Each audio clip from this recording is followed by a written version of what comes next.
Forget the launch day hype and the first impressions videos. I've lived with the Galaxy Buds 4 Pro in my ears for 6 months, putting them through the ultimate real-world tests. But after half a year of daily use, do the new AI features, the upgraded noise cancellation, and that new audio profile actually hold up? Let's dive into the long-term reality of what it's like to own the AirPods Pro of the Android universe. So getting to the design, it's clear that Samsung has ditched the angular Cybertruck vibe that they were going for with the 3 Pro, and now they've just gone back to a brushed metal look that's a little more simplistic. It is very light in general, but it's clear that they're sticking with the stem design that was introduced in the 3.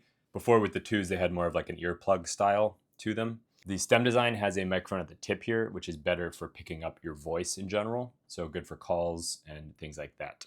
So there are pros and cons to the design. Another downside that I haven't really heard talked about is the wind noise. So I bike a lot, and when I wear these, I've tried with the noise cancellation off, with the adaptive, with the aware, and I just find that it's pretty bad in general. I don't know why, because the 2s, I thought the 2s had a pretty good wind algorithm, but maybe it's just tough because the wind is blasting right on the microphone. So not sure about that, but that is something I would like to see tweaked with the software perhaps. And I've checked and made sure my firmware is up to date. But the case is simple, but a nice change is that they now have the flat case, whereas it used to be like this. You'd open it kind of like the AirPods and trying to slot them in. I find this one to be easier, and it's always very simple to pop them back in here. And for the battery life, I've averaged around the 5 to 6 hour mark. I think you can get about 7 if you turn the ANC off and just have no adaptive either, so just on the off setting in the menu there. If you have a Samsung or an Android phone, then the reverse wireless power charging is nice. You can see right there, it'll light up and tops up decently quickly. But it still retains that clear aesthetic so you can see through it.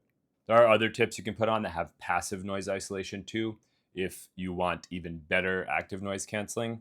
The passive foam tips will work in conjunction with that to block out sound. So I'll link some of those below if you want to check those out. These are by far the most comfortable Galaxy Buds I've seen in the lineup. So they've definitely been nailing the comfortability and the lightweight design as well. Now getting to the sound profile of these, they are relatively bass heavy out of the box, and that can sometimes overshadow the high end of them. There is some high frequency roll off. So the high ends kind of just drop off at a certain point, and that can make the bass feel a little more intense than it actually is in terms of just a measurement. When I've listened to more like rap albums on it and stuff like that, the bass can be a little bit overpowering, but luckily there's a 9-band EQ in the settings. So it's nice you can pop down the bass a little bit and adjust for that. I do like the sound profile of these more than the Buds 3 Pro. I was not the hugest fan of the Buds 3 out of the box. I did really like the Buds 2 sound profile out of the box. I think they nailed the tuning on that. But yeah, I would just turn down the bass a little bit, but overall a pretty pleasing sound profile. And if you have a Galaxy S23 and above, I believe, then you have the SSC capability, which does 24-bit or 96 kilohertz. It's a Samsung proprietary technology, and it can communicate, getting you a little bit closer to something like IEMs. The new Buds 4 Pro do feature some upgrades to the audio in terms of a new dual driver system with an 11mm woofer and a roughly 20% larger vibration area. And there's also a 5.5mm planar tweeter in the Buds now.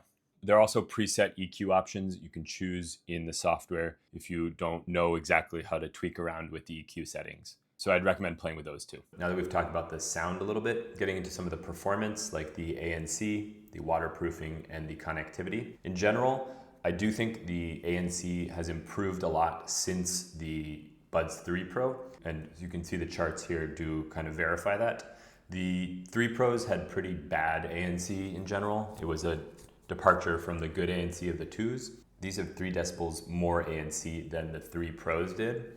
3 decibels might not sound like a lot, but remember that decibels are logarithmic. They are not a linear curve. When I get a nice fit in them, the ANC is very good in these. I would say these are by far the most comfortable Buds Pro so far. They're more comfortable than the 3s and definitely more comfortable than the 2s. It's getting close to the point where it almost doesn't feel like you're wearing something. Only after a couple hours you'll start to really notice it. But that's the case for most headphones anyways. So really great for airplane rides and really high traffic areas in general.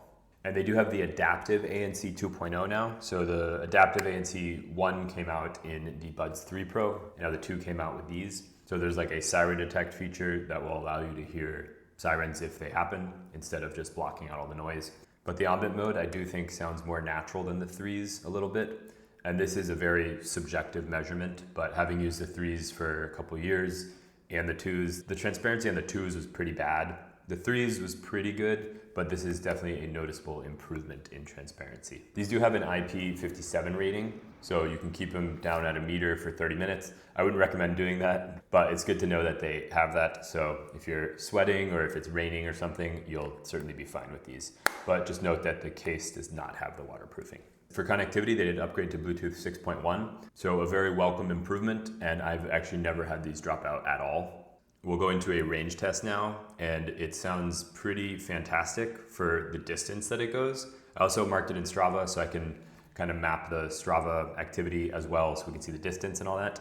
Okay, so I'm about 10 feet right now. I got both buds in. It's probably about 5-mile-an-hour winds. I'm starting a Strava activity so we can see the actual distance that I go. And I'm just gonna keep walking a little bit, but I'll keep turning back so you can get a front test, and then it's directly in sight. When I do go further, there's a potential that it could cut out, just because when you turn around, it's going partially through your body or your head, and your body's full of water, which is bad for Bluetooth interference. I'm just getting to the goal now.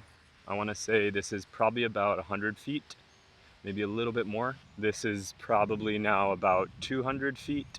And my cameraman will be zooming in. So the camera is on a tripod, so the camera is not actually moving. I am just moving here.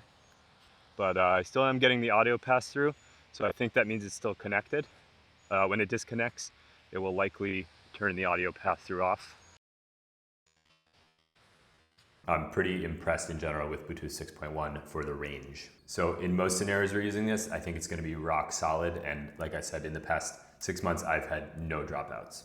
So one thing that's pretty cool, I have the S26 Ultra here, and they actually improved with super wideband speech, 16 kilohertz versus the normal 8 kilohertz recording rate for voice. In that range test, you were actually seeing the best version of what these can record, because I am recording on the S26 Ultra. If you have S25s or below, it might not sound as good in terms of the speech clarity and all that. That significantly does improve the call quality and recording quality for the buds here. But the 360 audio spatial recording is pretty cool. Let me know in the comments if you were able to hear some of it in the range test there, or the wind test that we'll do now.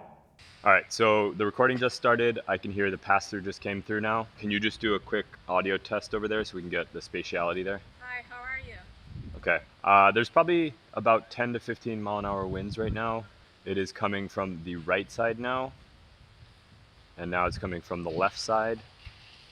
So you should get a little spatiality. We'll see if the wind noise comes through. I'll go down here, it's a little windier, right here.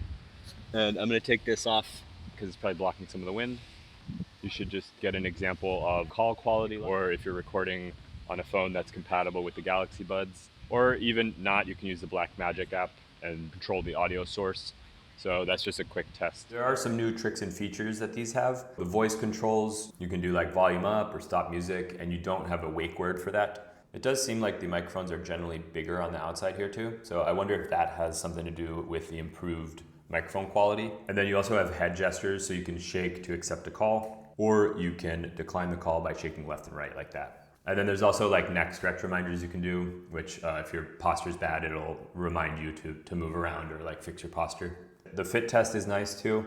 Generally, you know where it fits most naturally like that, but it's nice to have that just so you can check the first time to have a proper fit and make sure you're getting the best seal for the ANC. Anyways, if you want to see this little iPod Nano clone that I showed in some of these shots, you can check that out here. Or if you want to see another review of some great wireless headphones, you can see that right here. Thanks for watching, and I'll see you in the next one.